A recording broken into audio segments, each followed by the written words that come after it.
hearty welcome to this series of talks, the program in celebration of diversity, organized jointly by the Indian Academy of Sciences in collaboration with the Academic Trust and the National Council of Science Museums. I'll briefly spend a minute on the Academic Trust. This is a wing of the Indian Academy of Sciences that focuses its activities on popular talks and other popular activities for school and college-going children. And this is an endeavor in that direction.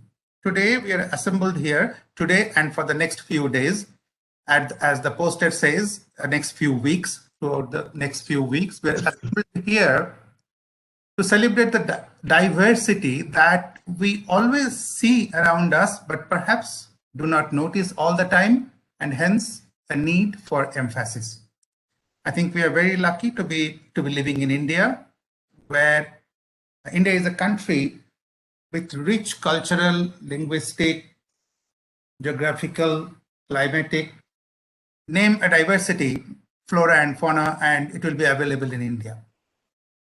Today and over the next few weeks, we have talks on physical diversity, biological diversity, animal diversity, linguistic diversity, and so on.